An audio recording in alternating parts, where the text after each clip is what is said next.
역대상 29장의 이 본문은 다윗의 봉헌 기도를 기록하고 있습니다. 하나님이 어떠한 분이신가 그것을 진술하고 고백하고 또 하나님께 감사의 제목을 말씀을 드리고 하나님께 그와 같은 감사가 이후 세대에도 계속될 것을 간구하는 그러한 내용으로 구성이 되어 있지요. 우리가 본문의 18절에 보게 되면은 주께서 이것을 주의 백성의 심중에 영원히 두어 생각하게 해달라고 다윗이 기도하고 있습니다. 오늘 하나님의 백성인 저와 여러분들의 마음에 이것이 생각이 되고 이 중심을 가지고 하나님께로 돌아오게 되기를 원합니다. 설교 들어가기 앞서서 잠깐 기도하고 들어가도록 하겠습니다. 거룩하신 하나님 아버지, 이 시간 온전히 하나님을 예배합니다.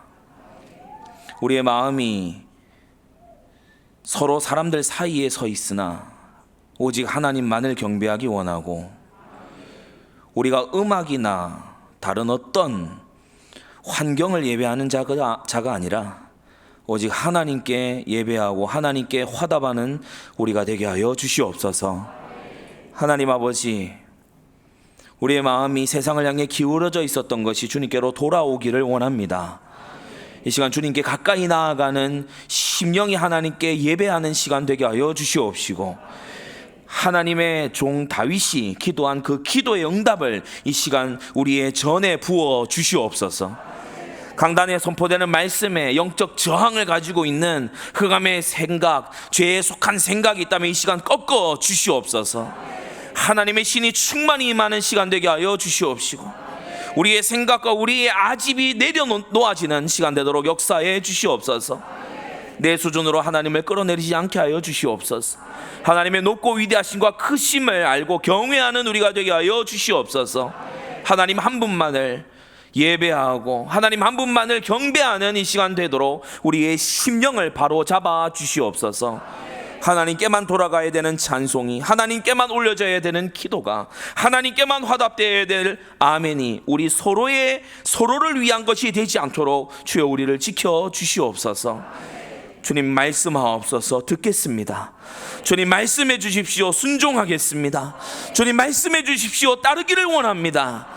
우리에게 이 마음이 충만하여 하나님의 눈에 발견된 우리도 다윗처럼 하나님께 사랑받는 주님의 백성들 되도록 역사해 주시옵소서. 정직한 심령을 새롭게 해 주옵소서. 세상이 가르치고 심어놓은 거짓이 뿌리 뽑히게 하여 주시옵소서. 정직하고 신실한 심령이 새롭게 되도록 성령 하나님 이 시간 우리의 마음을 조명하여 주시옵소서. 예수 그리스도의 이름으로 기도드렸습니다. 아멘. 주의 손에서 받은 것으로 주께 드렸을 뿐이니이다. 오늘 다윗의 기도이자 고백입니다. 우리의 고백이 되어야 될 줄 믿습니다. 모두 하나님께 받은 것이에요. 우리가 하나님께 받은 것이 실로 엄청나고 많은데 모두 하나님께로부터 온 것이고 하나님께 받은 것입니다. 고린도전서 4장 7절에 누가 너를 구별하였느냐? 구별되어 하나님 자녀 되게 하고 구별되어 교회의 지처로 부르고 구별되어 직분을 주고 구별되어 너의 가까이로 나오게 했느냐? 네게 있는 것 중에 받지 아니한 것이 무엇이냐? 네가 받았은즉 어찌하여 받지 아니하고 스스로 얻은 것처럼 스스로 힘으로 쟁취한 것처럼 그렇게 자랑하느냐라고 했습니다. 우리는 여러 가지 받았어요. 첫째, 먼저는 인간으로서 생명을 받았어요. 우리는 무엇보다 인간으로서 생명, 하나님의 형상이라는 이 생명 받은 겁니다. 성경에 보면요, 생명의 원천이 주께 있다라고 시편 30편이 고백하고 있어요. 여호와는 생명의 원천이시다. 그에게서 모든 생명이 나오는데 우리가 개의 생명이나 고양이의 생명을 받은 게 아니고 하나님의 형상된 생명, 사람의 생명을 받은 줄로 믿습니다. 이 생명은 영원히 가는 생명이에요. 영원히 천국에 갈 수도 있고 영원히 지옥에 갈 수도 있으나 주님께서 우리에게 새 생명까지를 주시는 것입니다. 우리에게 주신 생명이요 놀랍죠. 시편 100편에도 보면요, 그는 우리를 지으신 자시요 우리는 그의 기르시는 백성이라고 했어요. 하나님이 우리를 지으신 거 있지요. 욥기서에도 보면요, 하나님이 우리를 지으시고 신묘막측하게 지으실 뿐 아니라 우리를 이 땅 가운데서 생존하게 하시는, 우리를 모태에서 조성하신 하나님이라고 말씀하고 있습니다. 이사야 45장이에요. 질그릇 조각 중에 한 조각 같은 우리를 토기장이가 지었다고 했어요. 이 토기의 한 조각이 나와서 나를 왜 이런 토기로 지었습니까? 그렇게 말할 수 없다라고 했어요. 마태복음 19장 4절에 하나님이 사람을 지으실 때 남자와 여자로 지으셨다고 했어요. 제3의 성은 없습니다. 하나님이 본래 사람을 지으실 때 남자와 여자로 지으셨어요. 이 생명 받은 것도 너무나 감사한데 우리는 둘째, 새 생명 받은 자들입니다. 하나님이 세상을 사랑하사 독생자를 주셨으니 이는 저를 믿는 자마다 멸망치 않고 영생을 얻게 하려 하심이니라 라고 했습니다. 우리에게 영원한 생명 주신 거 있죠. 이 생명이 어떤 생명입니까? 에베소 4장에 의와 진리의 거룩함으로 지으심을 받은 새 사람입니다. 요한일서 2장에요, 그가 우리에게 약속하신 약속이 이것이니 곧 영원한 생명이라고 했습니다. 우리가 새 생명 받아 거듭난 자는요, 오전에 들으셨죠? 거듭난 자는요, 새로운 소원이 일어납니다. 새로운 생활로 나아가게 됩니다. 불가항력적인 은혜가 그에게 임하게 되는 겁니다. 이것만 해도 우리가 죽을 날까지 감사해도 모자란데 우리에게요, 교회를 허락해 주셨어요. 교회에 소중한 주의 종을 주님께서 세워주신 거 있지요. 직분자들을 주시고요, 우리의 연약함을 도울 지체들을, 동력자들을 붙여주신 거 있지요.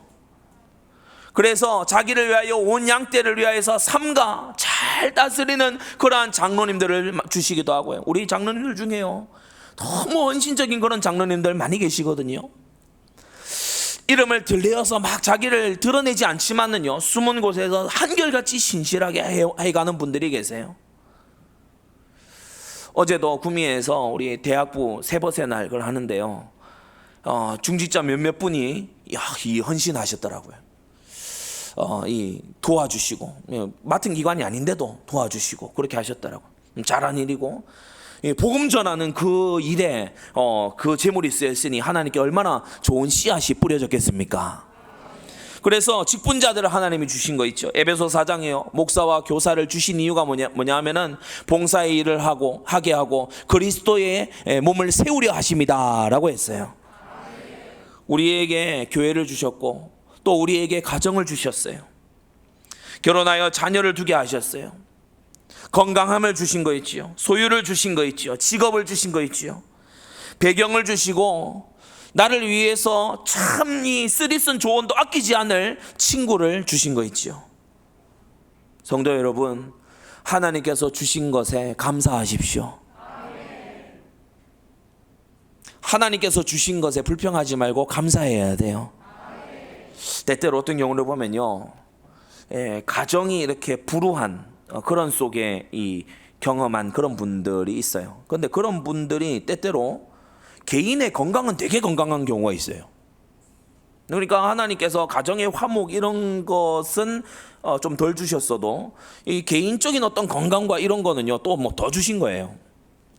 어떤 경우에요, 자녀를 낳고 싶어도요 잘 이게 되지 않는 그런 분들인데 그런 분들이 또 뭐 자기 직업에서는 굉장히 뭐 이렇게 나타내는 분이 있어요. 하나님이 주시는 것에 여러분이요, 나 왜 이건 주는데 저건 안 줘, 이런 자가 되어서는 안 될 겁니다. 겸손한 마음으로 하나님께 기도는 하시되 여러분 욕심내지 마시기 바랍니다. 슬기로운 아내 여호와께로부터 말미암는다고 잠언 19장에 말씀했고요, 시편 127편에 보면 자식은 여호와의 주신 기업이요 태의 열매는 그의 상급이라고 말씀하고 계십니다. 하나님이 각 사람에게 지혜와 능력을 나누어 주시고 은사를 주시고 또 교회에 소중한 직분을 주님께서 주시고, 그리고요 이 기관의 뭐 부장이라든지 또 임원이라든지 이런 직임을 주시고요, 그러면서 하나님께서 말씀의 깨달음을 주시고 내가 이렇게 생각하는 건 잘못되었구나, 그런 것을 깨달아 고치게 하시는 하나님의 은혜가 임하는 거 있죠. 여러분, 이 모든 것이 하나님이 주신 겁니다. 착각하지 말아야 돼요. 자기 힘으로 얻은 줄로 착각하지 말아야 됩니다. 흔히 세상에서 이런 착각을 많이 시켜요.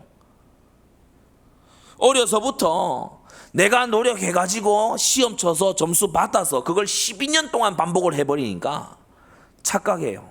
내 노력으로 되는 줄로 착각해요. 그러나 재물 얻을 능도 하나님이 주시고 지혜도 하나님이 주시고 할 수 있는 힘도 하나님이 주시는 줄 믿습니다. 근원이 되는 생명 자체가 하나님이 주신 거예요.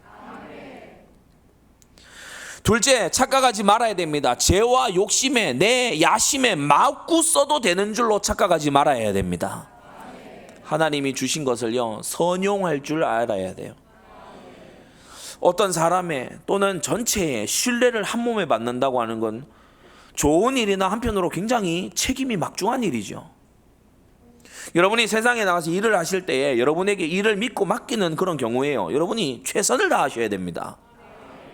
믿고 맡겼는데 일은 이상하게 해놓고 월급 달라는 거예요. 일은 이상하게 해놓고 이걸 이제 가격을 쳐서 달라는 거예요. 그러면 안 되겠지요. 신뢰를 받을 때 이용하려고 들면 어떻게 되겠습니까?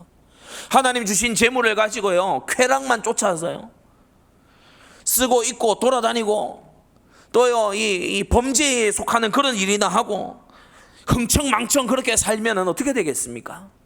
하나님이 좋은 머리를 주신 거 가지고 꼼수와 잔머리로 살아간다면 어떻게 되겠어요? 그러라고 주신 머리가 아닙니다. 우리 대예배 시간이지만 한번 다 따라합시다. 그러라고 주신 게 아니다. 아멘. 이건요, 이거 방문 앞이나 이런 데다가 적어 놓을 문구 아닙니까? 그러라고 주신 게 아니다. 내가 미친 생각이 들 때마다 그러라고 주신 머리가 아니다. 내가 이상한 거 막 그러라고 주신 재물이 아니다. 이건요, 뭐 지갑 앞에다가 써놔야 되는 얘기예요. 요즘 지갑을 잘 쓰는가 안 쓰는가 모르겠지만 그러라고 주신 게 아니에요. 하나님의 선한 뜻에 부요하라고 주신 것입니다. 체력을 줘놨더니, 육신의 강건함을 줘놨더니 음행에 쓰는 거예요. 고린도전서에 말씀했죠. 몸은 음행을 위해서 있는 것이 아니라고. 배경을 줬더니요, 사울왕 같은 경우에 보면은 왕이라고 하는 이 엄청난 배경을 주니까 제사장 살육하고 신실한 자들의 기업을 뺏고 다윗을 찾아 죽이려고 결사대나 조직하고 이런 강포를 행한다면은 하나님 주신 목적에 맞지 않는 겁니다. 자녀를 줘놨더니요, 가문의 악습을 물려 내려가는 거예요. 우리 부모 된 자들요, 이제 6월에 부모교사 강습회 있습니다. 실패할 뿌리는 뽑아주고 자녀를요, 세상에 내보내야 돼요. 적어도 실패의 뿌리는 뽑아줘야 돼요. 승리의 발판은 마련 못해줘도 적어도 실패할 뿌리만큼은 뽑아줘야 돼요. 최소한. 내게 있는 죄를 회개를 안 하고요, 가문에 다 이렇게 가슴에 또 숨겨두고 이렇게 하니까 이게요, 자녀 때 가서 폭발이 터져버리잖아요. 다윗이 은밀한 곳에서요, 아무도 모르겠지 쉽게 한 그 죄를요, 압살롬은 백주에 행합니다. 다윗이요, 조금 가졌던 일부 다처 그걸요, 솔로몬은요, 대명천지에 행합니다. 우리의 자녀들에게 말이 전달되는 게 아니고요, 마음 상태가 전달됩니다. 이 부분을 부모된 자들은요, 분명히 알고 자녀에게 악습 물려주지 말아야 돼요. 신앙을 유산으로 상속하게 되시기를 바랍니다. 내가 받은 것을 셋째, 불평하거나 남이 받은 것을요, 탐내지 말아야 됩니다. 십계명 중에 제일 10번째, 이웃의 소유를 탐내지 말지니라. 탐내지 말아요. 탐까지 안 가더라도요, 이 탐냄으로 발전해 가는 게 뭐냐면 부러워하는 겁니다. 부러워요. 나는 이런데 너는 그러냐, 나는 이런데 장로님은 그러시죠, 내 상황을 아시기나 합니까? 이게 불평이에요. 그런 사람들이 주로요, 하나님께 받은 것을 이상하게 다 써버리고 또는 이상하게 허비할 그런 어떤 모양새를 가지고서 불평 불만을 일삼습니다. 여러분, 하나님은 우리에게 은혜로우신 하나님입니다. 제가 앞서도 잠깐 말씀드렸죠. 하나님은 무엇이라도 그에게 능력을 주세요. 어떠한 부분이라도 한 사람에게요, 이 하나님께서 은혜롭게 베푸시는 바가 있어요. 과학자 스티븐 호킹, 사지를 움직일 수가 없어요. 전동 휠체어 타고 다녀요. 근데 이 사람에게 명석한 머리를 주신 거예요. 희한하죠. 닉 부이치치, 이게 팔다리가 없잖아요. 근데 이 사람에게요 정말 은혜 끼칠 수 있는 스피치 능력, 이거는요 사지를 가지고 있는 사람보다 더 많이 주셨어요. 여러분, 하나님께서 바울을요 육체의 가시를 안 뽑아 주셨거든요. 병이 그대로 있습니다. 그런데 바울에게요 그게 있어야 돼요. 아멘 하세요. 바울에게 그게 반드시 필요해요. 하나님이 남겨두신 문제는 반드시 유익하다. 하나님의 선하심을요 여러분 인정하고 들어가야 됩니다. 착각하지 말아야 돼요. 오늘 세 가지로 말씀에 은혜를 받겠는데, 첫째, 만유의 주제이신 하나님, 만유의 주인이신 하나님입니다. 모든 것이 주님의 것이다. 11절에 보시면 천지에 있는 것이 다 주의 것이로소이다 라고 했어요. 그러면 자, 하나님께서요 사람에게 이 나눠주시지 않고 오직 하나님만이 딱 가지시는 게 있거든요. 오직 하나님만이 딱 가지시는 게 11절입니다. 광대하심과 권능, 영광, 이김, 위엄은 다 주께 속했어요. 여러분, 사람이 무한합니까? 유한하지요. 사람은 유한합니다. 근데 무한한 것에 자꾸 도전하려고 할수록 사람이요 점점 더 이 고통 속으로 들어가요. 광대하심은 오직 하나님께만 속한 일이고 권능이 하나님께 속했다. 여러분, 하나님만 전지전능하십니다. 그래서 하나님의 뜻을 먼저 찾아야 돼요. 오전에도 들으셨지만 성도의 기도 중 첫 번째는요 이거 되게 해주옵소서, 이렇게 돼야 됩니다. 여러분, 그거 고집입니다. 하나님의 뜻을 먼저 찾아야 돼요. 하나님, 내가 어떤 기도하기 원하십니까? 그거부터 기도해야 돼요. 올바른 기도가 뚫리게 되기를 바랍니다. 영광이 하나님께 속했다. 영원히 자존하셔서 영원히 찬송받으실 분은 우리 하나님밖에는 없습니다. 위엄이 하나님께 속했다. 무슨 말이야? 모든 피조물과 구분되는 위엄을 딱 가지고 계신 거예요. 오늘 우리는 그 하나님을 예배하고 있습니다. 이김이 여호와께 속했다. 뭐냐? 독보적인 존재이시다. 그의 권위에 도전할 수 있는 건 아무것도 없어요. 사탄의 마음을 가진 이나 사탄의 졸개들이나 하나님께 도전하려고 이 망령된 마음을 가지지, 여러분, 하나님의 이 영역에요 도전하는 거 아닙니다. 간혹 가다가요 세상에서 완전 민주주의에 쩔어가지고 세상 방식에 쩔어서 그렇게 완전 이렇게 이 쩔어 있는 그런 사람들이 교회에 나와서 교회를 민주적으로 운영하고 다수결로 운영하고 여론 따라 운영하고 시대 따라 운영하고 이러기를 은근히 원하는데 그러지 말아야 돼요. 교회는 하나님의 왕정입니다. 왕이신 하나님이에요. 하나님이 가시는 길로 온 성도들은 따라가야 돼요. 하나님이 말씀이 이러하시다라고 하면 그걸로 끝입니다. 토달지 말아야 돼요. 그럼 내 기분이 이렇고 내 어떤 상황이 이런데, 하나님의 말씀이 그렇다면 마음도 순종해야 돼요. 마음은 어디 피조물 아닙니까? 마음은 어디, 기분은 어디 피조물 아닙니까? 현대인들이 이상한 데 빠져 있어요. 내 마음을 막 이렇게 북돋아 보라는 거예요. 이 마음은 좀 감동을 끼쳐 보라는 거예요. 그러면 내가 순종할 마음이 생겨나지 않겠냐? 아이고, 하나님은 구애하는 분이 아니고 구원하시는 분입니다. 사랑을 애걸복걸하는 하나님으로요 이 서울에 많은 사람들이 그렇게 알고 있어요. 하나님 당신을 사랑하고 당신을 향한 놀라운 계획을 갖고 계시고, 첫 판부터 그렇게 듣고 왔어요. 회개하라, 천국이 가까웠느니라. 이 복음이 잘 들리지 않는 곳이 이 서울과 수도권입니다. 우리 정신 차리고 성경대로 하나님을 경외해야 됩니다.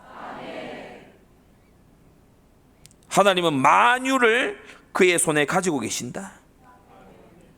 천지에 있는 것이 다 주님의 것이다. 주는 높으사 만유의 머리가 되신다라고 했어요. 무슨 말이냐? 모든 것 속에 하나님은 계획을 가지고 길가에 핀 풀 한 폭이, 길에 놓여 있는 돌멩이 하나까지도 하나님의 허락 없이는 그렇게 그 자리에 있을 수가 없는 겁니다. 그래서 성도들은요 모든 것에서 하나님의 계획을 찾아야 돼요. 이렇게 말씀 듣고 믿음 딱 가지고 나갔는데 복음 필요한 사람이 만나줬어요. 보통 만남이 아니죠. 이렇게 말씀 듣고 믿음에 딱 서가지고요, 내 현장에 갔는데 특이한 일이 딱 생겼어요. 거기서 하나님의 메시지와 뜻을 찾아내야 되는 것입니다. 왜냐? 하나님은 만유의 머리가 되시기 때문에, 모든 것을 쥐고 계신 하나님, 실수가 없으신 하나님, 모든 것은 하나님의 손 안에 들어있어요. 뜻이 있어요. 하나님의 계획이 거기 있다고. 그걸 발견하려면 기도해야 되겠죠. 주권이 하나님께 있어요. 누구에게 무엇을 열어서 보여줄 것이냐, 누구에게 어느 만큼의 은혜를 줄 것이냐, 누구에게는 주지 않을 것이냐, 누구는 구원할 것이냐, 누구는 남겨둘 것이냐, 하나님의 결정사항입니다. 그래서 오만 떨지 말아야 돼요. 오전에 들으셨죠? 알미니안주의자 되지 말아야 돼요. 다름질하는 자로 말미암는 게 아니에요. 하나님의 은혜가 필요해요. 부모가 자녀 위해서 무엇보다도 기도해야 됩니다. 잔소리로 이 속마음이, 속사람이 바뀌는 게 아니야. 하나님이 은혜 주셔야 바뀌는 거예요. 저는요, 훌륭한 목사님 자녀들 중에요, 교회조차 안 나오는 자녀들 많이 합니다. 그 목사님을 보면요, 훌륭해요. 메시지 뭐 안 좋거나 그러지 않아요. 개인적인 삶도 아주요 성결한 경우 있습니다. 그런데요, 그 자녀에게 하나님 은혜를 안 주시는 거를, 거듭난 본성을 안 주시는 거를 어쩝니까? 세상이 더 좋은 걸 어쩝니까? 타락하는 게, 죄 짓고 사는 게, 술 먹고 담배 피우고 음란하고 사는 게 더 좋은데 그걸 어떻게 좋아하는 걸 어떻게 바꾸냐고. 오직 하나님의 신으로 됩니다. 하나님의 신이 역사하셔야 돼요. 그래서 기도해야 돼요. 자녀의 구원을 두고, 자녀의 회심을 두고, 자녀의 성령 충만을 두고, 부모는요, 눈물로 기도해야 돼요. 예수님 뭐라고 하셨습니까? 날 위해 울 시간이 없다. 날 위해 우는 그런 짓 하지 마라. 너희와 너희 자녀를 위해서 울어라. 큰일 났다 지금. 이 악하고 음란한 세대에서 어떻게 살아남으려고 그러냐. 하나님께 은혜를 구해야지.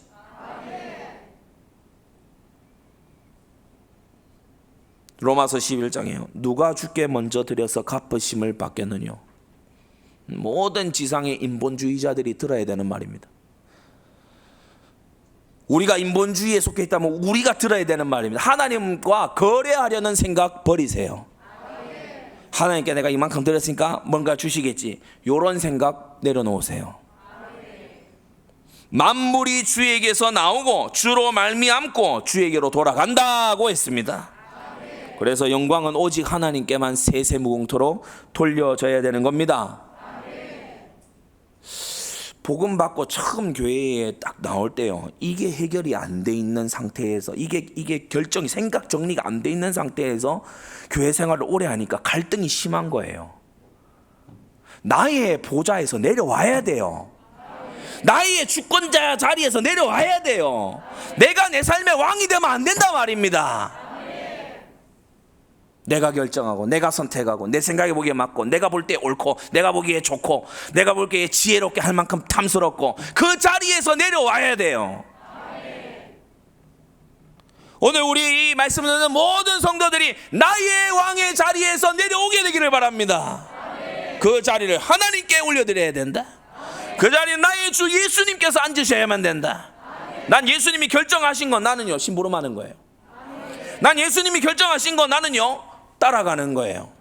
그래서 신자는요, 다수결 아니에요. 예수결이에요. 예수결. 네, 세상은 다수결, 우린 예수결. 예수님이 결정하시는 대로 가는 거예요. 정말요, 선명해지게 되시기를 바랍니다.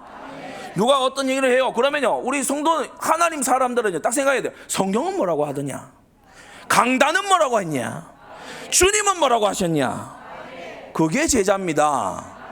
상황이 어떠하든지 간에 주님은 뭐라고 하셨냐. 열정탐꾼이요, 보고 돌아왔어요, 막 이렇다 저렇다 얘기하는, 하나님 말씀이 뭐라고 하냐, 거기로 돌아서야 맞는 겁니다. 그래서요, 때때로 경험자가 심각하게 틀리는 경우가 있어요. 경험자들이 심각하게 틀리는 경우가 있어요. 세상 만사 경험대로만 차분히 이루어질 것 같으면요, 갑자기 어느 날 망하는 일은 왜 생깁니까? 갑자기 어느 날 팬데믹은 왜 옵니까? 갑자기 어느 날 전쟁은 왜 터집니까? 갑자기 어느 날 기근은 왜 옵니까? 하나님이 다스리시는 세상입니다. 경험자의 말보다 하나님의 말씀을 들어야 돼요. 하나님의 것에 도전하거나 반역하지 마세요.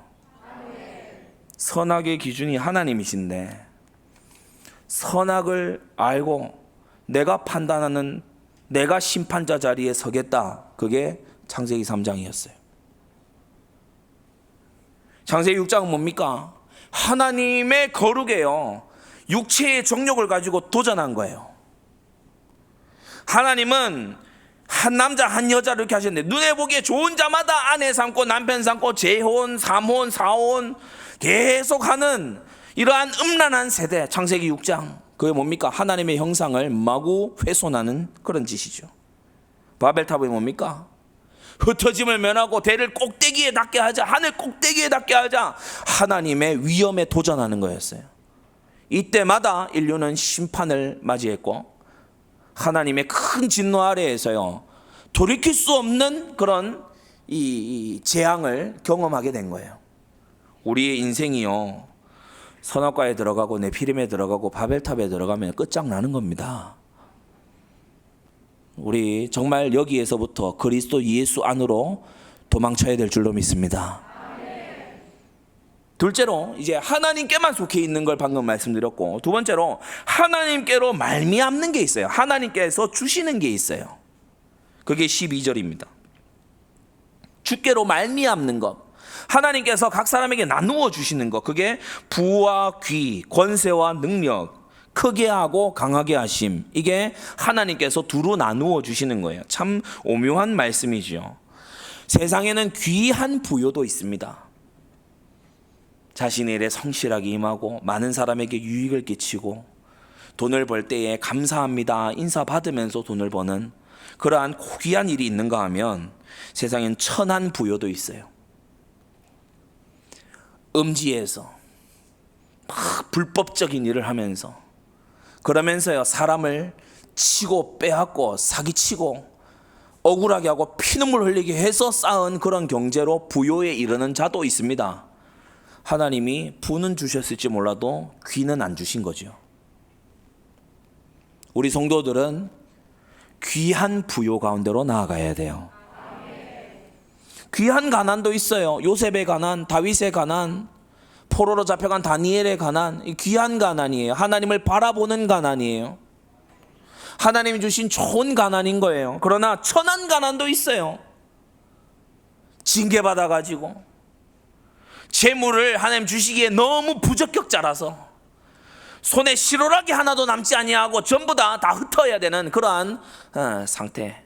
유다 말기에 시드기야 같은 이런 왕들, 므낫세 같은 이런 왕들, 그 손에요 뭐라도 쥐어져 있으면 안 돼요. 하나님이 다 뺏어 가시는 거 있죠. 그런 천한 가난도 있습니다. 세상에는 능력에 맞는 권세가 있는가 하면 능력에 넘치는 권세도 있어서 그 권세 때문에 오히려 불행으로 가버리는 경우가 있죠. 그것을 감당하기에는요 능력이 너무 모자란 거예요. 그래서 능력에 넘치는 권세가 있어요. 크면서 강한 것이 있고 크면서도 약한 것이 있습니다. 이번에 러시아 우크라이나 이 전쟁을 보면서 세계 도처의 나라들이 러시아를 많이 비웃어요. 덩치 크고 자원 많고 대단한 줄 알았거든요. 그런데 뚜껑을 열어보니까 고전을 면치 못하는 거예요. 그래서 이게 공산주의 뿌리의 말로가 저런 것이구나. 그래서 크면서도 약한 게 있어요. 또 반대로 작지만 강한 게 있어요. 강소국이 있고 또 작지만 아주 강한. 회사도요 보면은 이 큰데 호우대는 큰데 안에 보면은 계속 적자야. 그래가지고 무너짐이 심하게 될 그런 회사도 있는가 하면은 어떤 회사는 작은데 아주 강해요. 막 민첩하고 이 아주 시장 변화에도 능동적으로 대처하고 막 이런 이제 회사들도 있죠. 작으면서도 약한 건요. 이건 답 없는 겁니다. 작은데 규모도 작고 그런데 이제 막 힘도 없어. 막 이렇게 완전히 밟히고 가는 거예요. 그런 것도 있더라. 잠언 16장에 뭐라고 했냐? 여호와께서 온갖 것을 그 쓰임에 적당하게 지으셨다고 했어요. 여기서 우리 깨달아야 됩니다. 하나님께서 부와 귀를 주실 수 있는 성도가 돼야 돼요. 하나님께서 권세와 능력을 동시에 주실 수 있는, 권세만이 아니고 그걸 감당할 수 있는 능력도 주시는 그런 하나님의 백성이 돼야 됩니다. 크기만 크게 해달라. 막 우리 막 사람만 많게 해달라. 여러분 어떤 집안은요 자녀가 많은데 그것 때문에 골머리를 썩어요. 자녀들끼리 싸우고 분쟁하고 시기하고 반목하고 명절이 되면 고역이라 분위기가 막 살벌해요. 차라리 그냥 자녀가 막 하나 이랬으면 뭐 이렇지는 않았을 거다. 부모님의 말년이요 비참하게 이럴 데 없는 그런 집안도 있거든요. 근데 큰데 힘이 없는 거예요. 오합지졸인 거예요. 그렇게 되지 아니하고 크고 강하게 되는 이 하나님의 은혜가 우리에게 임할 수 있도록 그렇게 준비돼야 됩니다. 셋째, 만유의 주제이신 하나님께서요 다스리고 계세요. 그래서 우리 담임 목사님도 자주 말씀하시지만은 문제가 딱 온 걸 보면요 그 문제가 와야 맞아요. 그냥 원체 기도 안 해요. 제가 이렇게 지켜보건대 성도에게 오는 문제의 아마도 90%는요 기도하라고 주시는 문제예요.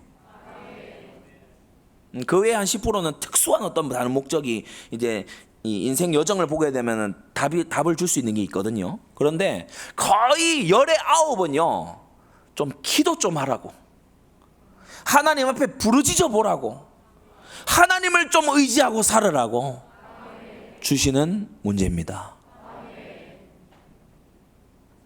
왜 그렇게 기도 안 합니까? 그렇게 자신만만합니까? 지금 우리 월수금 특세 이제 워밍업으로 하고 있는데 새벽에 나와 기도하시는 분들도 있지만은 또 이제 여러 가지로 연약한 분들이 있을 줄로 아는데요. 저는 몸이 연약해서 이런 저런 상황이라서 여러분 그것도요 한두 번이지 계속해서 교회가 스케줄 진행해 나가는데 계속해서 못 나온다 그 문제 있는 겁니다. 한 영혼을 품고 중보기도 해야 될 거 아니에요. 자녀를 두고 기도해야 될 거 아닙니까? 지금 고민만 할 게 아니고 하나님께서 내 앞에 두고 계신 청년들 기도해야 될 거 아니에요. 하나님이 짝지어 주신다고 했는데 기도 안 하고 그냥 세월만 보내고 있을 겁니까? 내 앞에 놓인 여러 일들, 나의 동역자들 앞에 놓인 일들, 더 나아가서 주님께서 우리 교회에 주신 사명 절대센터 두고 기도해야 될 거 아닙니까?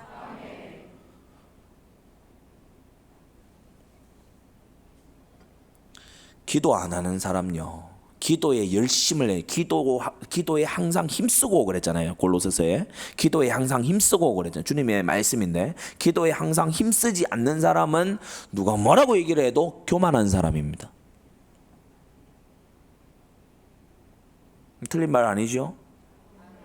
기도에 힘쓰지 않고 있는 사람은 교만한 사람입니다. 기도에 힘쓰지 않는 건 무슨 말이에요? 내 힘으로 살만하다는 거예요. 내 고민으로, 내 생각으로, 내 염려로, 내 수단으로 한번 이 세상 살아볼 만하다라는 고백이 이 고백이 뒤집어 보면 뭐냐? 기도에 간절하지가 않아요. 여러분 구별된 전에 나와서 기도하십시오. 히스기야가요 이 수단 저 수단 다 써봤어요. 애굽에도 SOS 쳐보고 막 금붙이 다 빼가지고 막 이 히스기야가 웃겨요. 헌신은 그렇게 많이 안 했으면서 빼갖고 가는 건 다 빼가. 그냥 막 빼가지고요 가가지고 막 이거 드릴 테니까 좀 가주세요. 안 되는 거예요. 그러니까 이 금 안 주고 기도해서 해결할 수 있었는데 다 주고 끝에 가서 기도하잖아요. 계산 빠른 우리 분들 한번 잘 보세요. 기도했으면 될 일을 괜히 다른 수단 부린다고 해요. 위신 체면 다 깎이고요. 손해 다 보고 그리고 마지막에 기도해서 그 하나님이 하룻밤에 해결하시는 거 봐요. 성도 여러분, 하나님이 다스리시는 세상입니다. 이게 교회에 나와서 다들 아멘 아멘 하니까 나도 분위기상 아멘 하는 그런 상태가 되면 곤란해요. 교회가 커져가면서 여러분이 함정에 빠질 수 있습니다. 저는 한때 이걸 두고서 굉장히 기도했어요. 하나님, 나 혼자 앉아 있는 것처럼 예배하게 해 주옵소서.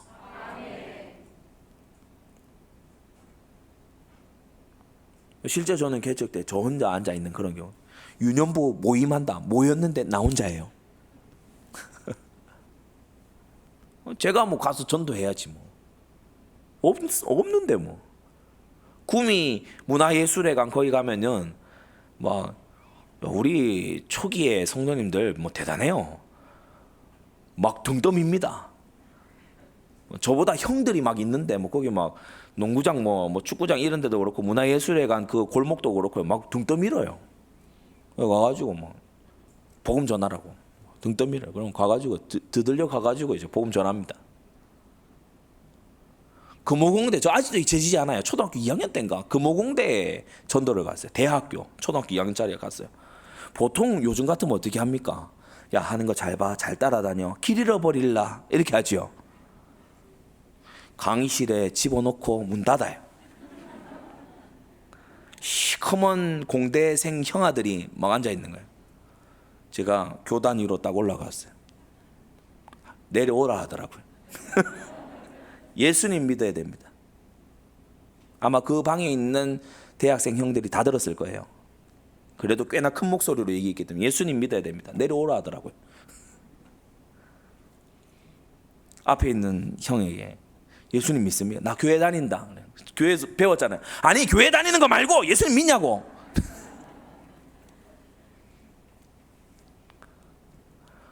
우리 중고등부 시절에 제가 이제 이거는 기도 응답을 받은 내용이라서 참 하나님 앞에 지난주에 너무 감사하기도 했고 그런데 중고등학교 시절에 우리 막 이렇게 탐방을 많이 갔어요. 서울대도 오고 청와대도 가고 이렇게 했어요.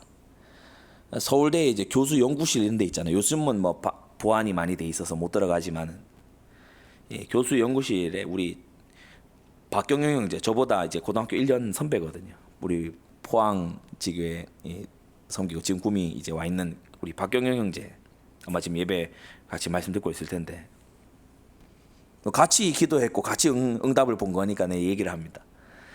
그 서울대 이 물리학 어릴 때부터 물리학에 그거에 있었어요. 그래서 물리학 교수실에 이게 다 집어넣고 뒤에서 문을 닫았다더라고요. 놀라운 전통입니다. 들여보내고 문 닫기. 뭐 그 교수하고 뭐 한 30-40분간인가 그 얘기를 했다 그 얘기를 들었습니다. 고등학생 때 저희가 국기 계양대 아래에서요 점심시간마다 기도했어요. 제 1년 위에 박경영 형제, 제 1년 아래 지금 김영수 집사, 1학년, 2학년, 3학년 각기 이렇게 영혼을 두고 기도하고 그때 우리 수첩이 다 아직 남아 있습니다. 강단 월요일 강단 말씀 잡고 기도하고 또 이 말씀 운동 두고 기도하고 그때 한 기도가 뭐냐면은 저는 이제 정말 신학교 인도 받아서 세계적인 그런 목회자가 하나님 쓰시는 목회자가 되게 해달라고 그래 기도하고 우리 박경영 형제는 아주 이 물리학 순수 물리 이쪽에 그렇게 물리는 거를 하나 봐 계속 그죠? 우리는 뭐 물리 선생님 별명이 재물포였거든요. 쟤 때문에 물리 포기한다. 물리 딱 싫어했습니다. 이런부터가 물리가 뭡니까? 너무 싫잖아요. 근데 막 좋아해요. 그래가지고 근데 지난주에 전화가 딱 왔더라고요. 박사 이렇게 통과해서 됐습니다. 포항공대 물리학 박사 됐어요. 별로 안 놀라워요. 고등학교 때 같이 기도했어요. 제가 같이 기도한 사람이니까 너무 기쁜 거예요. 너무 감사하고 하나님께서 좋은 도구 주셨으니까 전도와 선교에 잘 쓰라고 그렇게 제가 얘기를 했습니다. 여러분 하나님이 다스리세요. 기도하세요. 하나님께 구해야 가장 확실하게 옵니다. 하나님이 다스리시는 세상입니다. 하나님께 부지런히 기도하세요. 인생의 부와 귀, 권세와 능력, 규모와 강약 하나님이 주시는데 하나님의 목적이 다 들어 있습니다. 그래서 올바른 자세를 가지고 하나님의 섭리를 보면서 내게 주신 것을 갖고 책임을 다해야 돼요. 우리는 어떤 자세를 가져야 됩니까? 내가 잘해서 더 부유해지고 그렇게 된 게 아니기 때문에 잠언 17장 5절에 가난한 자를 조롱하지 말아야 돼요. 그 가난 속에 하나님의 특별한 계획이 들어있을 수 있잖아요. 그를 지으신 하나님을 멸시하는 자라고 했어요. 물론 저주와 재앙으로 가난 속에 자진해서 들어간 사람도 있습니다만은요, 어떤 경우에는 하나님이 특별한 훈련 코스로 집어넣으시는 경우가 있거든요. 그럴 때에 멸시하고 괄시하고 이러지 말아야 됩니다. 섭리를 우리가 또 보고 있어야 돼요. 전도서 2장 26절에 하나님이 그 기뻐하시는 자에게는 지혜와 지식과 희락을 주시지만 죄인에게는 노고를 주셔서 막 고통 속에 막 열심히 막 얻고 이렇게 하게 한 다음에 하나님을 기뻐하는 자에게 그걸 몽땅 주신다. 여러분, 여기서 우리가요, 도둑놈 마음을 가지라고 이 말씀하는 게 아닙니다. 하나님이 기뻐하시는 자가 지금 빼앗는 게 아니잖아요. 이삭을 보면요, 계속해서 쫓겨서 밀려 가거든요. 그런데 셈의 근원에 가서 딱 도달해요. 그 셈은 다른 사람들이 이미 발굴해서 다 파놓은 건데 무슨 사정이 생겨서 떠나가 버렸어요. 거기에 이삭이 가서 딱 머물게 된 겁니다. 여러분, 하나님이 그 기뻐하시는 자에게 하나님께서 주시는 것을 믿으십니까? 하나님은 모든 걸 주실 수 있는 하나님이세요. 이걸요, 정말 믿는 사람은요, 와서 기도의 클래스가 달라집니다. 하나님을 전능자로 알고 나왔기 때문에요, 기도하는 그 사이즈가 달라져요. 저 지금 개인적으로 기도 제목 갖고 기도하고 있습니다. 하나님, 우리 교회 장차 일어나는 중직자들 중에 억 단위를 넘어 조 단위를 헌신하는 자들 나오게 해주옵소서. 저 그렇게 기도하고 있습니다. 왜? 성경에 있더라고요. 오늘 구미에서도 그 얘기를 했습니다. 우리 10,000원, 20,000원 이렇게 해놓고 헌신을 누가 했네 어쨌네 이런 부끄러운 말 좀 그만하자. 성경 보고 다윗 보니까 너무 부끄럽다, 남사스럽다. 자기가 입은 옷 값도 안 되는 걸로 해놓고 헌신이네 헌신 안 입네 이런 소리 좀 그만하자. 부끄럽지 않냐. 오늘 구미에서 제가 그 말씀을 전했습니다. 주님, 우리도 다윗과 같이 헌신으로 성장해가는 그러한 우리가 되게 해주옵소서. 다윗이 원래요, 무일푼에 그 양치는 자 그 나발에게 가가지고요, 먹을 거 구걸해야 되는 그런 형편의 사람이었어요.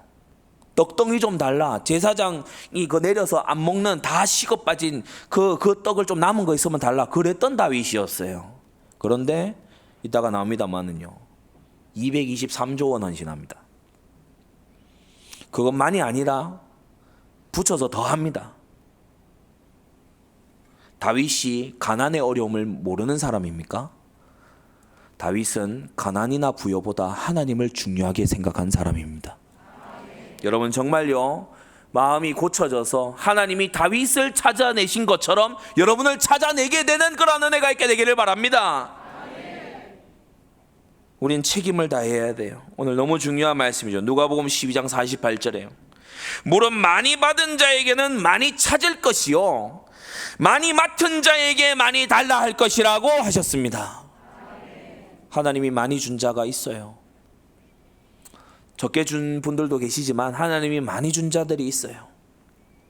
남다른 건강을 준 자들이 있어요. 그것으로 봉사하세요.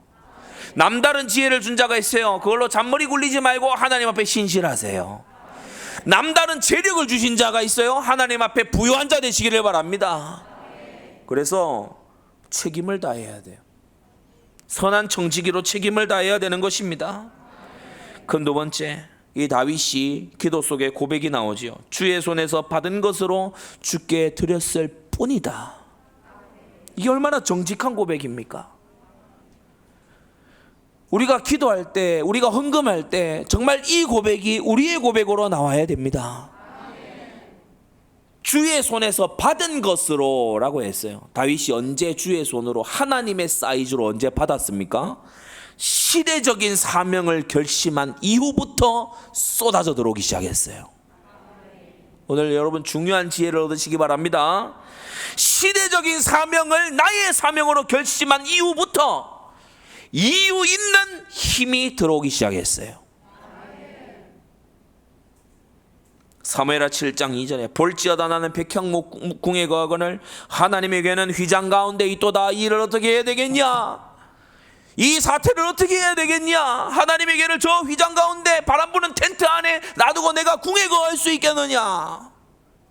이 단식을 사명으로 가졌을 때 100년간 잊혀져 있던 언약궤를 회복을 했는데 이제는 이걸 걸맞는 성전 건축을 해서 신정국가의 신호탄을 쏘아 올려야 되지 않겠냐? 이것을 아직은 약소국의 왕이었던 다윗이 결단했을 때 5대 제사를 회복하고 7대적인 회복하고 48개 성을 완전히 회복해서 성전 건축을 시작으로 해서 말씀 천하를 만들어야 되겠다, 이것을 결단했을 때에 시대적 문제, 100년의 문제를 잡고서 그 시대적 사명이 다른 이들의 사명이 아니고 나의 사명이 될 때에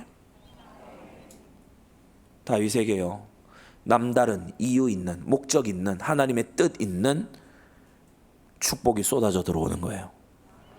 사무엘하 7장 다음 장을 딱 펴서 보면 8장 6절에 다윗이 어디를 가든지 여호와께서 이기게 하시니라. 어디를 가든지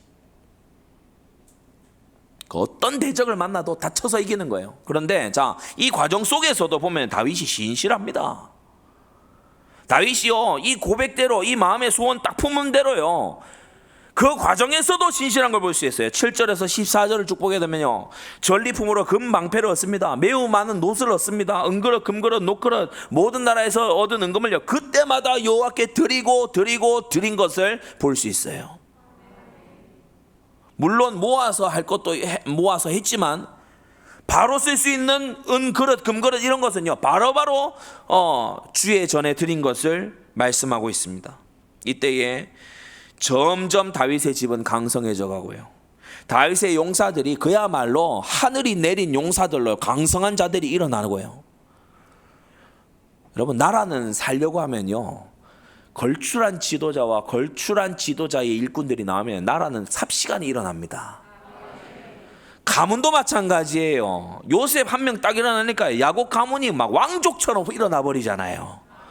교회도 마찬가지거든요. 하나님의 쓰시는 중직자가 다윗 같은, 갈렙 같은, 신약의 로마서 16장 같은 그런 중직자들이요 군데군데 일어나면 교회는요 삽시간에 일어나게 되는 것입니다.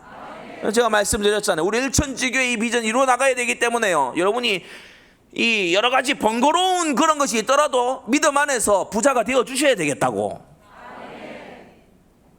믿음 없는 부자는 그거는 위태로, 그거는 이제 망한 거고, 사명 가진 부자가 되어 주셔야 되겠다고. 많은 사람들이요 막 안돈하고 살라고 해요.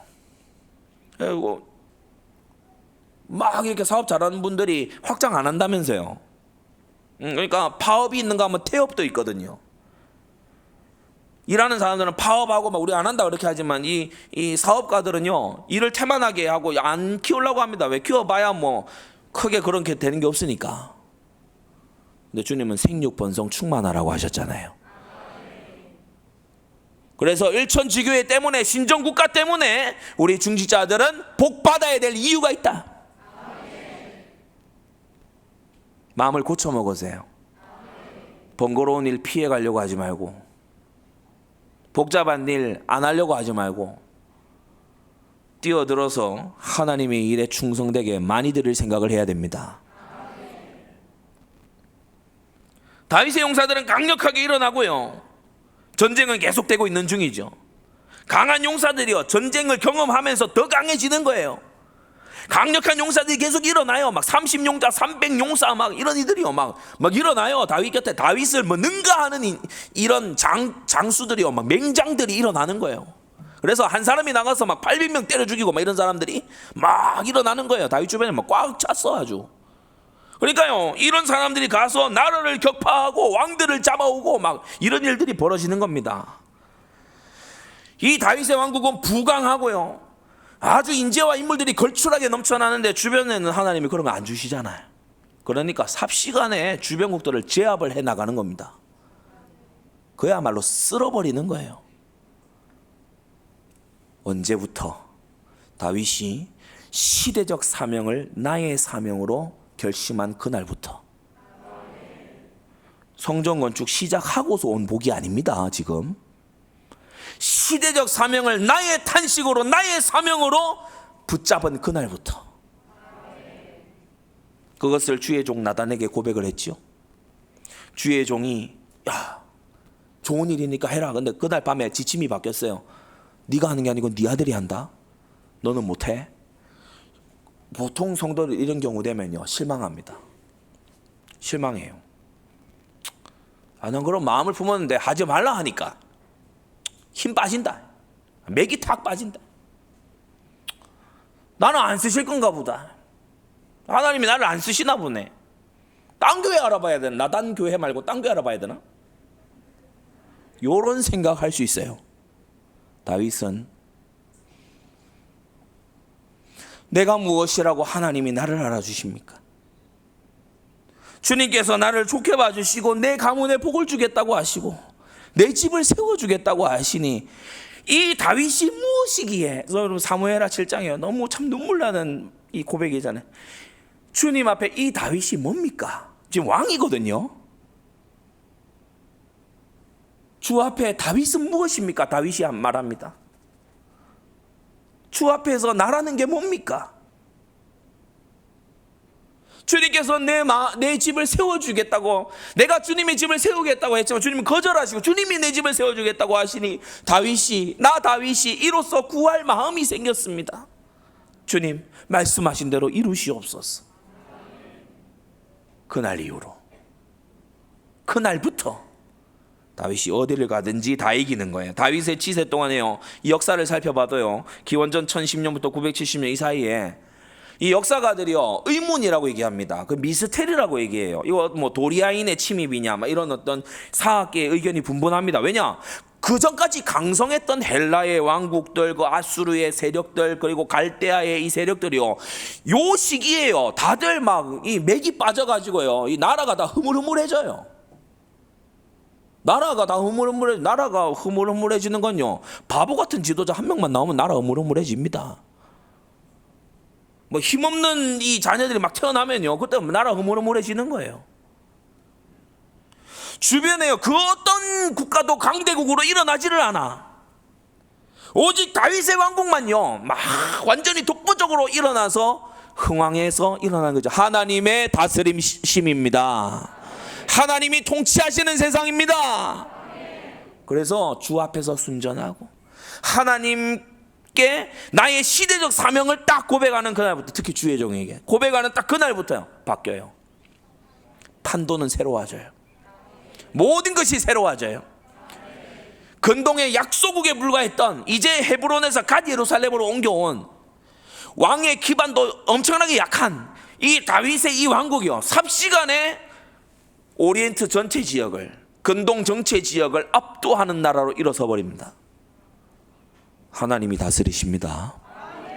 그래서 여러분이요, 우리 중직자와 성도들이 이 힘을 얻어버려야 돼요. 그래서 서울과 수도권과 전국의 세계에 하나님을 경외하는 백성은 이렇다 증인돼야 됩니다. 여러분이 그걸 과히 원하지 않아도 증인돼 주셔야 돼요. 이 3비전 너무 중요하기 때문에. 종교개혁 시기를 얘기를 하면은 오늘 구미에서 빨리 하느라고 못한 게 너무 많아요. 종교개혁 시기를 얘기를 하면은 이 스위스의 종교개혁이 굉장히 활발하게 일어났잖아요. 뭐 취리의 쯔빙글이라든지 그리고 제네바의 칼빈이라든지 이런 이제 위대한 지도자들이 일어나서, 이 제네바 같은 경우는 사실 신정 도시의 모델과 같은 곳이거든요. 근데 보면은 그 도시의 지도자가 기도하고 결단하고 이렇게 할 때 하나님께서 인물을 딱 보내세요. 그래서 이 인터넷도 없던 시절이고 주석도 뭐 그 이후에 다 적혔으니까 없던 시절인데 어떻게 그렇게 열성적으로 성경을 강론하고 도시를 재편하고 도시 국가를 일으키고 하나님 뜻에 맞도록 구약의 비전을 성취하고 어떻게 다 했는지 지금까지도 연구 대상이에요. 지난 한 300여 년간 장로교의 비전이 신정국가라는 이 사실이 장로교 자체에서 잊혀져 왔어요. 칼빈과 낙스의 그 이상이 잊혀져 왔어요. 스코틀랜드를 내게 주소서, 아니면 죽음을 주소서. 존 낙스의 그 신정국가를 향한 열망, 그의 후계들인 언약도들의 이 활동, 1638년 국민 언약, 나라 전체가 회심하는 하나님의 역사, 그게 잊혀져버렸어요. 저와 여러분들이 회복해야 됩니다. 잃어버린 350년의 응답, 지금 우리 눈앞에 있습니다. 그래서 우리 중직자들이 일어나서 진짜 하나님께로부터 받아서 주님 앞에 힘껏 드려서 우리 이 나라의 모든 우상 몰아내고, 모든 잡신 몰아내고, 모든 무신론 몰아내고 하나님의 나라 세워야 됩니다. 여기 오늘요, 마음에 결단하는 사람 딱 한 사람만 나와도 역사는 시작돼요. 저는 성경을 보고 교회사를 보고 분명히 말씀드릴 수 있습니다. 하나님은 그런 사람 찾고 계십니다. 이 나라 이대로 돼서는 안 된다. 술집 넘쳐나는 거리 이대로 놔둬서는 안 된다. 우상 만들어 놓고 절하는 사찰 이대로 둬서는 안 된다. 이단과 사이비들 이대로 둬서는 안 된다. 일시에 소멸해야 된다. 하나님의 백성들이 계속해서 태어나는, 천국에 입성할 백성들이 계속해서 일어나는 그런 나라로 거듭나야지만 된다. 대한민국을 내게 주소서, 아니면 죽음을 주소서. 그게 원래 장로교의 뿌리거든요. 뿌리를 놓쳤어요.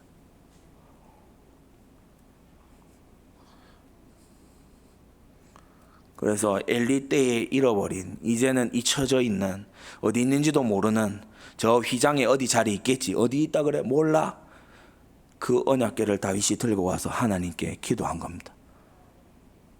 놓친 언약을 회복하고, 하나님 이 나라 주님 거 아닙니까? 우리가 언제까지 이방을 따라가야 되겠습니까? 주님의 백성 아닙니까? 주님이 구속한 그 민족 아닙니까? 하나님의 특별한 계획이 있는 민족 아닙니까? 하나님이 제게 기름 붓지 않았습니까? 그 다윗에게 오늘 주신 하나님의 응답입니다. 여러분, 다를 수밖에 없겠죠. 오다 가다가 교회에 와서 앉아서 이런저런 기도 주절거리는 그런 성도하고 응답이 같으면 되겠습니까?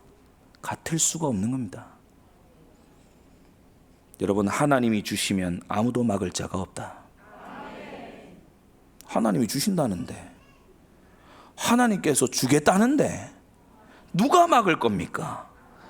다윗은요, 근데 이 많은 전리품으로 인해서 감사한 사람이 아니에요. 그러니까 이게 하나님도 다윗을 대하시는 게 다르고, 다윗도요, 감사의 수준이, 클래스가 달라요. 어나더 클래스야, 이거는. 요새 말로 어나더 클래스. 클래스가 다르다. 전쟁 승리하게 해서 감사합니다. 다윗이 그 정도 수준이 아니에요. 다윗의 백성도 그런 수준이 아니에요. 응답받는 신앙보다 더 나은 신앙은 화답하는 신앙입니다. 여러분, 은혜에 보답하고 화답하십시오. 하나님이 영광 받으실 겁니다. 즐거운 마음으로 드릴 힘 주셨음에 감사하고 찬양하는 다윗이에요. 응답을 넘어서 헌신을 감사한 다윗입니다. 받아서 감사한 건요, 거래입니다. 그건 불신자도 하는 거예요. 세상이 다 하는 거예요. 받으면 감사하죠. 뭐 받아서 기분 나쁠 일 있습니까? 받으면 다 감사합니다. 그런데 바치고 주고 드려서 감사한 것을 사랑이라고 해요. 여러분, 자녀에게 쓰고 감사하잖아요. 자녀에게, 제가 제 아들에게요, 뒤로 쭉 밀었다가 끼 했다가 앞으로 휙 가는 자동차 주니까요, 좋다고 막 이렇게 휙 가면서 와 가는 거 보고 와 해요. 가는 거 보고 와 하는 걸 보니까 내가 너무 고마워요. 이 자동차를 이렇게 함부로 대해주다니 너무 고맙다, 기쁘다, 즐겁다. 왜냐? 사랑하니까. 쓰고 주고 바치고 드리고 감사한 게 사랑입니다. 하나님을 사랑하십니까? 하나님께 드릴 수 있어 감사해야 돼. 하나님께 더 드리고 싶어 마음이 갈급해야 되고요. 그게 하나님을 사랑하는 겁니다. 우리가 주의 거룩한 이름을 위하여 전을 건축하려고, 성전도 뭘 위해 건축한다고요? 주의 거룩한 이름을 위하여. 여기는 무슨 건물입니까? 하나님을 경배하는 건물입니다. 이걸 위해서, 삼일체 하나님을 위한 전입니다. 이걸 위해서 성전을 건축한다는 거예요. 미리 저축한 이 모든 물건이 다 주의 손에서 왔사오니 다 주의 것이라고 했고, 17절에 또 여기 있는 주의 백성이 주께 즐거이 드리는 것을 보니 심히 기쁘도소이다 라고 했어요. 못난 자식은요, 예를 들어 형이 동생이 부모님께 어떻게 하는 걸 보잖아요. 그러면 시기하고 질투하고 싫어합니다. 나는 이렇게밖에 못하는데 넌 이렇게나 했냐, 시샘하고. 못난 거예요. 예전에 막 그런 유행이 있었죠. 못났다 이런 말이 있었죠. 그거 참 못났다. 못난 거예요. 성도들이 헌신하고 막 이런 거 보니까요, 야, 뭐 배가 뒤틀려. 막 성도들이 막 힘있게 막 헌신할 수 있는 사람이 되는 거 보니까요, 막 이렇게 막 탐탁지 않아. 그거 하나님 자녀 맞습니까? 아주 못난 거죠. 못난 마음이죠. 주의 백성이 즐거이 드리는 것을 보고 다윗이 심히 기쁘다고 했어요. 우리도 이러한 기쁨이 서로 간에 충만해야 됩니다. 헌금의 크기를 보면 사랑의 크기를 알게 돼요. 헌금의 자세를 보면 하나님께 그가 어떤 자세인지를 알 수 있어요. 헌금하면서 하는 고백을 들어보면 하나님께 지금 거래 트고 있는지 하나님을 사랑하고 있는지를 알 수가 있죠. 마태복음 6장에 네 보물이 있는 그곳에 네 마음이 있다고 하셨습니다. 마지막 세 번째로, 오늘의 이 말씀, 이 다윗과 그의 백성의 헌신, 그의 백성의 헌신하면서 드리는 감사의 기도, 이것을 주의 백성의 심중에 영원히 두어 생각하게 해달라고 기도하고 있습니다. 오늘날 저와 여러분들이 생각해야 될 말씀이다, 이 뜻이에요. 우리는 주의 백성이잖아요. 우리가 심중에 두고 생각해야 될 부분이 있어요. 개념 이렇게 가져야 돼요. 하나님의 것은 하나님의 것이에요. 권능과 위엄과 전능하심과 무한하심 하나님의 영역에 난 거기 도전할 생각이 없어요. 난 도전하고 싶지도 않아요. 개념 확실하게 가지시기 바랍니다. 나는 내가 결정하지 않겠다. 하나님 결정을 난 따라가겠다. 주님의 명령을 난 순종하고 쫓아가겠다. 하나님이 주시는 것을 감사히 받되 주신 뜻과 목적에 합당한 책임을 다하시기 바랍니다. 많이 맡긴 자에게 많이 찾을 것이라고 했어요. 내게 있는 모든 것은요, 하나님께로부터 받은 겁니다. 착각하지 말아야 돼요. 내가 내 힘으로 획득한 것처럼 착각하지 말아야 돼요. 특히 성전 건축에 제사장의 직무자에게, 곧 목회자에게 헌신하는 것은 곧 하나님께 헌신하는 것이라고 신구약 성경이 공히 말하고 있습니다. 개념을 명확히 가져야 돼요. 뭘 생각해야 되냐? 둘째, 헌신 이렇게 하는 거다. 이런 걸 보고 헌신이라고 하는 거다 생각을 우리는 해야 돼요. 미리 저축하여 하는 게 헌신다운 것입니다. 고린도후서 9장에도 그렇게 말씀했죠. 미리 준비하여야 참 면보답고 억지가 아니다. 최고의 것으로 해야 돼요. 왜냐? 최고의 하나님이시기 때문에. 힘을 다하여 풍성하게 해야 돼요. 즐거이 감사함으로 해야 돼요. 그래서 여름에 우리 정교인 순회를 이렇게 합니다만은요, 회비 그 이상으로 하실 수 있는 분은요, 그냥 하나님 앞에 하세요. 마음에 감동 주시는 대로 따라서 하세요. 왜 못 할 겁니까? 그래서 정교인 순회를 하고 보니 회비 이상을 한 사람들이 너무 많아야 돼요. 그래서 정교인 수련회 하고 남겨진 것으로 성전 짓는 일에 우리가 또 드릴 수도 있어야 됩니다. 그러니까 내가 그 정교인 수련회 좀 더 냈으니까 그걸로 성전 헌금으로 가름을 합시다, 요런 꼼수 쓰지 말고 그냥 하나님 앞에 기쁨으로 감사로 드리세요.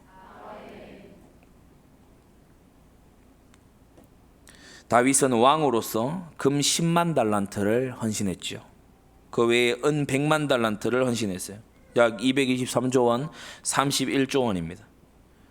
이만큼 해, 도대체 뭐 어떤 성전을 짓게 이만큼 하냐? 그러니까 다윗은 예산에 맞춰서 헌신한 사람이 아니고 그냥 마음껏 헌신한 사람이에요. 이 성전인데 얼마 든다, 그 계산해서 뭐 얼마 하자 이렇게 한 게 아니고 다윗은 그냥 있는 마음 중심껏 헌신했어요. 다윗에게 하나님은 이런 분입니다. 이것도 모자라다고 생각했어요. 200조가 넘는 헌금을 해놓고 야 이것도 부족해. 그래서 왕의 사유 재산을 또 털어서 금 3천 달란트, 은 7천 달란트를 냈어요. 그 지도자의 그 백성이죠. 족장들, 지파 어른들, 천부장, 백부장, 사무감독들이요. 또 금 5천 달란트 이하 쭉쭉쭉쭉 했습니다. 우리 중직자와 성도들 사명의 크기도 키우시고 헌신의 크기도 키우시기 바랍니다. 오늘 구미에서 말씀드린 것처럼, 오전에 말씀드렸던 것처럼, 내가 이때까지 인생 최고의 헌신이 예를 들어 100만 원 단위였다. 그러면요 1000만 원 헌신에, 1000만 원대 헌신에 도전해 보세요. 여러분, 하늘 경제 열어드리려고 하는 말입니다. 1000만 원대가 내 인생의 최고의 어떤 헌신이었다. 억대를 향해서 도전해 보세요. 성경이 얘기하잖아. 그렇게 헌신하고서 뭐 하나님께서 뭐 복을 받겠지 이런 기대하지 말고, 여러분 거기에 도전할 수 있다는 건요 그만큼 하나님께 받았다는 겁니다. 지금 이 말이 무슨 말인지를 알아들어요. 억대 해본 분들은 10억대를 도전해 보세요. 갈수록 아멘이 적어집니다. 그 이상은 아직 얘기를 안 할게요. 우리가 1000억도 안 되는 공사를 가지고 이렇게 막 말씀을 잡고 기도하고 특세하고 이런 거 보면 다윗이 천국에서 보고서 참 뭐 애쓴다, 노력이 가상하네. 그래도 우리 나중에 천국 가서 다윗 만나서 좀 할 얘기는 있어야 되잖아요. 다윗은 도망자로 시작했는데 같은 하나님 믿으면서, 다윗은요 막 이렇게 지명 수배자로 시작했는데 우리는 같은 하나님 믿으면서 왜 이렇게 막 쭈글쭈글할까? 왜 그럴까?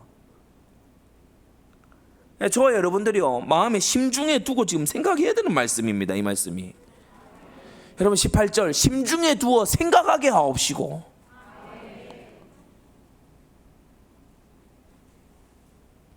여러분 사명의 크기도 헌신의 그릇도 키워나가세요. 키워나가야 됩니다.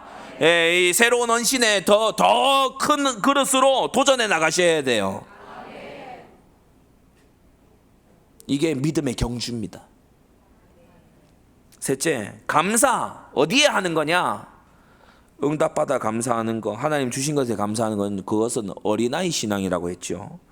사울 시대는요 수많은 승리에도 불구하고 번제도 예물도 드리지 않았던 시대였어요. 다윗과 그 백성들은 성전 건축 헌금 드릴 수 있어 감사했다고 감사 제사 드리는 그런 백성들입니다. 성전 다 짓고 감사한 거는 할 법하잖아요. 그런데 헌금했다고 감사 번제 드렸어요. 하나님이 전을 건축하는 일에 우리의 제물을 써주시는 것에 감사해서 찬양했던 그 백성이었습니다. 왜 그렇죠? 다윗도 백성들도 하나님을 진심으로 사랑했기 때문입니다. 하나님께 많이 드리고 싶고, 하나님의 이름에 가장 좋은 걸 하고 싶고, 하나님의 영광에 최고의 것을 하고 싶고, 하나님의 영광이 세상 그 어떤 것보다 높아졌으면 좋겠고, 다윗과 그 백성들의 진심이 그러했어요. 결론을 맺겠습니다. 여러분, 헌신하고 도전하고 헌신의 그릇을 키워나갈 수 있는 시간이 마냥 남아있는 게 아닙니다. 나그네 인생이고 그림자 인생이에요. 15절에 보십시오. 주 앞에서는 우리가 우리의 열조와 다름이 없고 나그네와 우광한 자라. 세상에 있는 날이 그림자 같아서 머무름이 없다. 주님이 능력 주셨을 때 해야 됩니다. 주님께서 말씀하실 때 화답해야 됩니다. 잠시 받아서 쓰다가 우리의 생명도, 우리가 가진 소유도 잠시 받아 쓰다가 모두 내려놓고 가는 게 인생이에요. 말하자면 잠시 빌려 쓰는 거예요. 잠시 받아서 쓰다가 모두 두고 가는 거예요. 주님의 뜻에 합당하게 쓰고서 하나님 앞에 서는 우리가 되어야 되겠습니다. 기도하겠습니다. 거룩하신 하나님 아버지, 오늘 다윗의 이 정직한 고백을, 다윗과 그의 백성들의 이 역사적인 이 헌신을 우리가 보며 마음 깊이 심중에 생각하게 하여 주시옵소서. 다윗이 믿는 그 하나님을 우리도 동일한 아버지로 믿고 따르는데, 다윗은 경험하지 못했던 그리스도 예수의 구속의 그 성령 내주와 인도와 역사의 그 은혜의 시대에 우리는 살아가고 있는데, 우리는 하나님 앞에 왜 이렇게 인색하고 작아져 있는지, 부와 귀가 주님께로 말미암고 권세와 능력도 크게 하고 강하게 하심도 주님의 손에 있다고 했는데 우리는 왜 그것을 받을 자격자들이 되지 못하고 있는지, 주님 이 시간 우리의 믿음 없음을 고쳐 주시옵소서. 우리가 사명이 있다라고 하지만 사명을 정말 나의 사명으로 붙잡은 것인지 점검하게 하여 주시옵소서. 하나님께서 축복하시고 힘주실 이유 있는 사명이 우리의 심령에 붙잡아지도록 은혜 베풀어 주시옵소서. 그리하여 이 나라 이 민족을 새롭게 할 힘을 하나님께서 주실 수 있는 그러한 중직자와 성도들 되도록 축복하여 주시옵소서. 예수 그리스도의 이름으로 기도드리옵나이다. 아멘.